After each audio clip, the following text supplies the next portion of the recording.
اعوذ باللہ من الشیطان الرجیم بسم اللہ الرحمن الرحیم الحمد للہ رب العالمین وصلی اللہ علی سیدنا محمد وآلہ الطیبین الطاہرین رب اشرح لی صدری ویسر لی امری واحلل عقدۃ من لسانی یفقہوا قولی اما بعد فقد قال اللہ تبارک و تعالی فی القرآن الکریم بسم اللہ الرحمن الرحیم لقد کان لکم فی رسول اللہ اسوۃ حسنہ۔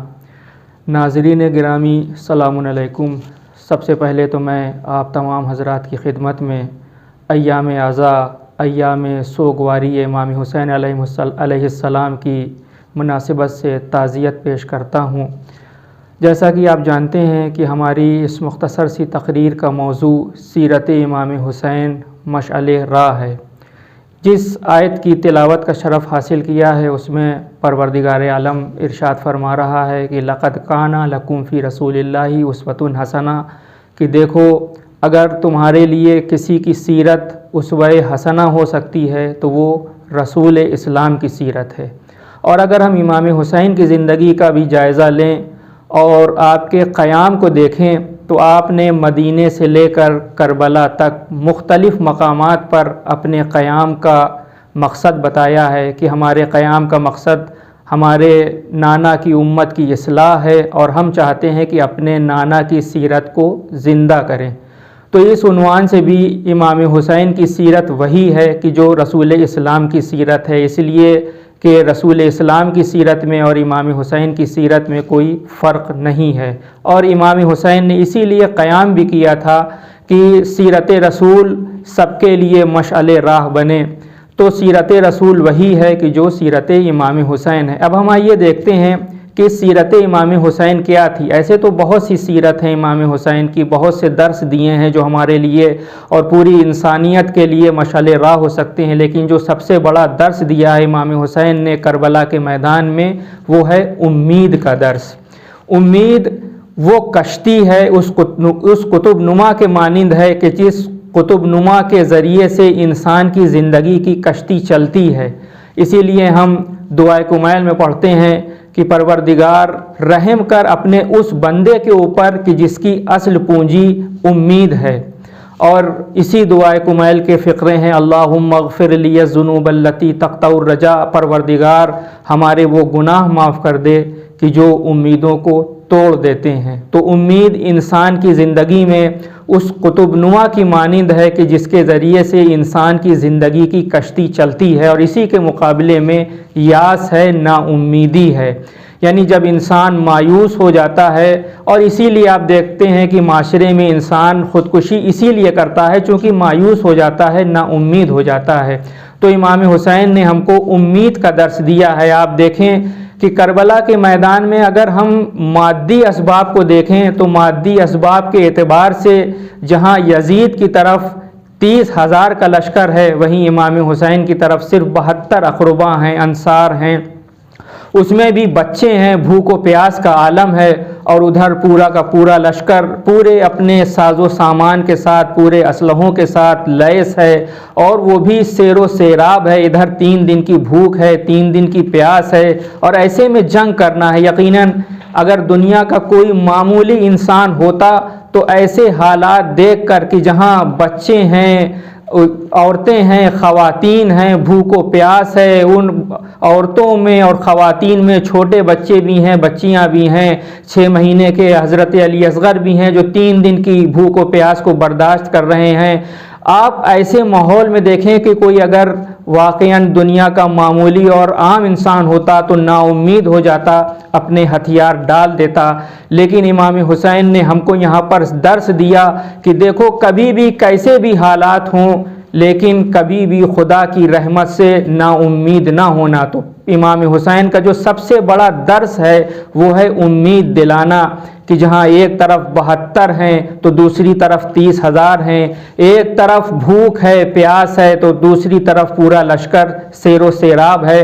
اور اس مقابلے کو اگر ہم دیکھیں، اس محاذ کو اگر دیکھیں تو امام حسین نے اور آپ کے اصحاب و انصار نے کس امید کے ساتھ اور کس دلاوری کے ساتھ اس پورے میدان کو سر کیا ہے، اس جنگ کو جیتا ہے۔ عزیزان گرامی، ایک مسئلہ اور بھی ہے، وہ یہ کہ انسان نا امید کیوں ہو جاتا ہے؟ اس کے کچھ اسباب ہیں۔ سب سے پہلا سبب یہ ہے کہ جب انسان ہار جاتا ہے تو نا امید ہو جاتا ہے۔ مثلا وہ کوئی جگہ جانا چاہتا تھا، کسی جگہ پر جانا چاہتا تھا، کسی مقام کو حاصل کرنا چاہتا تھا، کوئی جنگ جیتنا چاہتا تھا، لیکن وہ وہاں نہیں جا سکا، اس چیز کو حاصل نہیں کر سکا، جنگ کو جیت نہیں سکا، تو وہ نا امید ہو جاتا ہے۔ اور یہ ہم کو پیغمبر کی زندگی میں بھی دیکھنے کو ملتا ہے کہ بظاہر رسول اسلام صلی اللہ علیہ وآلہ وسلم کو جنگ احد میں ہار کا سامنا کرنا پڑا تھا، لیکن بعد میں مولا کائنات کے دست مبارک سے آپ کو ظفر اور جیت حاصل ہوئی۔ تو یہاں پر پروردگار عالم نے اپنے رسول کو یہ امید دلائی کہ جب لوگ آئے ہیں اور ان سے کہا ہے کہ یا رسول اللہ، ہم نے تو جنگ کی ہے اور خدا کا یہ وعدہ ہے کہ جو خدا کی مدد کرتا ہے خدا اس کی بھی مدد کرتا ہے، تو ہم کہاں جیتے؟ خدا نے ہماری کہاں مدد کی؟ تو یہاں پر آیت نازل ہوئی کہ دیکھو تم نا امید نہ ہو، ہم اس جیت اور ہار کے مرحلے کو گھماتے رہتے ہیں۔ یہ کوئی ضروری نہیں ہے کہ ہمیشہ مومنین جیتیں، بلکہ سب سے امید کی بات یہ ہے کہ خدا مومنین کے ساتھ ہے۔ تو سب سے پہلی وجہ جو نا امیدی کی ہے وہ ہے ہار۔ دوسری وجہ جو ہو سکتی ہے نا امیدی کی وہ گناہ ہے، کہ انسان اتنے گناہ کر لیتا ہے کہ انسان نا امید ہو جاتا ہے۔ کچھ لوگ ہمارے اور آپ کے پانچویں امام محمد باقر علیہ السلام کی خدمت میں حاضر ہوئے اور انہوں نے کہا یا ابن رسول اللہ، آپ یہ بتائیے کہ سب سے پر امید آیت قرآن میں کون سی ہے؟ تو پانچویں امام نے ان لوگوں سے پوچھا کہ تم بتاؤ کہ تمہاری نظر میں کون سی سب سے پر امید آیت ہے؟ تو انہوں نے کہا کہ یہی سب سے پر امید آیت ہے کہ جس میں کہا گیا ہے کہ اللہ کی رحمت سے مایوس نہ ہو، اللہ یقیناً تمام گناہوں کو معاف کرنے والا ہے۔ تب آپ نے فرمایا کہ نہیں، یہ سب سے زیادہ پر امید آیت نہیں ہے، بلکہ سب سے زیادہ پر امید آیت یہ ہے وَلَسَوْفَ يُعْطِيكَ رَبُّكَ فَتَرْضَىٰ، کہ اے رسول ہم آپ کو عنقریب اتنا دیں گے کہ آپ راضی ہو جائیں گے۔ پانچویں امام نے کہا کہ رسول کو قیامت میں اتنا حق شفاعت ملے گا کہ آپ اس حق شفاعت کو استعمال کریں گے اور اپنی امت کی شفاعت کریں گے، آپ راضی ہو جائیں گے۔ تو سب سے پہلی وجہ جو نا امیدی کی ہوتی ہے وہ ہے ہار۔ دوسری وجہ جو ہوتی ہے وہ ہوتی ہے انسانوں کے گناہ۔ یقیناً گناہ گار انسان کو کبھی بھی نا امید نہیں ہونا چاہیے، اور امام حسین کی سیرت ہمارے لیے مشعل راہ ہے۔ اس کی اگر ہم کو مثال دیکھنا ہے تو کربلا کے میدان میں جناب حر کی سب سے بہترین مثال ہے۔ اس سے بڑا گناہ حر کا اور کیا ہو سکتا تھا کہ لجام فرس حسینی پہ آپ نے ہاتھ ڈالا۔ حر ہی وہ ہیں جو امام حسین کو کربلا کے میدان میں لائے ہیں، لیکن جب شب عاشور آئی ہے اور جب آپ شب عاشور آئی ہے اور بچے التش التش کی صدائیں بلند کر رہے تھے، اس وقت حر منقلب ہوئے، مضطرب ہوئے کہ یہ جو التش التش کی صدائیں بلند ہیں یہ ہماری وجہ سے بلند ہیں۔ اور جب صبح عاشور ہوئی ہے تو امام حسین کی خدمت میں آئے ہیں۔ امام حسین نے یہی کہا تھا کہ اے حر، ہم نے بھی تم کو معاف کیا اور ہمارے خدا نے بھی تم کو معاف کیا۔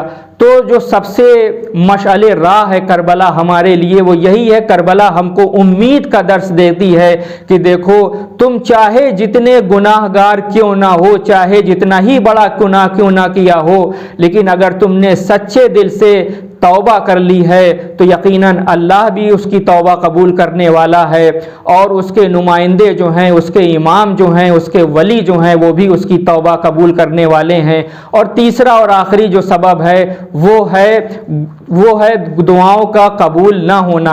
ایک شخص ہے امام رضا کی خدمت میں آیا، بزنتی نام ہے، اس نے کہا یا ابن رسول اللہ، ایک طولانی مدت سے ہم ایک دعا کر رہے ہیں، وہ قبول نہیں ہو رہی ہے اور ہم نا امید ہو گئے ہیں۔ تو جو امام رضا علیہ السلام نے ارشاد فرمایا اگر ہم تم سے کوئی وعدہ کریں تو کیا تم اس کو سچا مانو گے؟